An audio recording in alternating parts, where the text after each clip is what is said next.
국토교통부가 미국 상업용 부동산에 1,800억 원을 투자했는데 이게 전액 손실이 났습니다. 정부가 날려버린 돈은 주택도시기금 여유자금, 여윳돈이긴 하지만 서민들 주거 안정을 위한 겁니다. 이상화 기자입니다.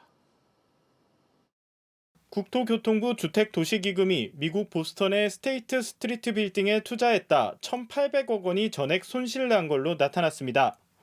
당초 이 건물에 투자해 연 6% 수익을 낼 걸로 기대했지만 미국 상업용 부동산 공실이 급증하며 건물 가치는 투자 시점 대비 30% 급락한 걸로 알려졌습니다.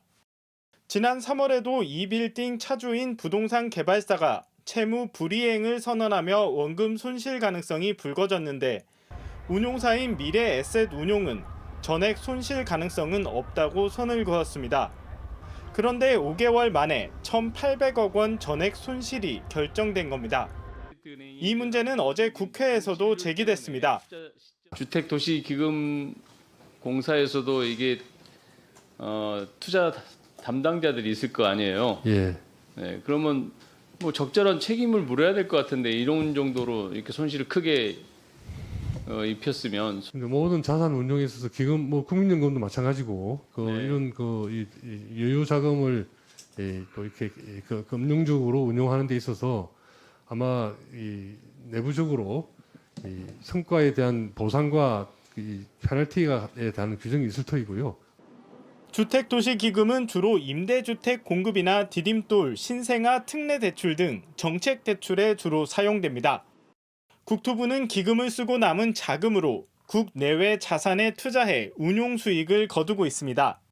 일각에선 서민 주거 안정에 써야 할 돈인 만큼 보다 신중한 운용이 필요하다는 목소리도 나옵니다. JTBC 이상화입니다. 미국 워싱턴 나사 본사 1층이 텅 비었습니다. 기념품 가게와 세탁소 정도만 들어서 있습니다. 건물 관계자는 JTBC에 건물의 10에서 19%만 나사 직원들이 쓰고 있는 상태라 2028년 재계약할지 미지수라고 했습니다. 원래 나사 펀드 만기는 지난 2022년 3월 수익 배분이 끝났어야 합니다. 하지만 건물을 사겠다는 사람이 없어 만기가 5년 더 연장됐습니다. 7년 새 건물 가치는 반토막 났고 5년 후도 장담하기 어렵습니다. 해외 부동산 펀드는 현지에 설립한 특수 목적법인 SPC가 중심입니다. 이 법인이 투자금과 현지 은행에서 받은 대출금으로 해당 건물에 투자하는 구조입니다.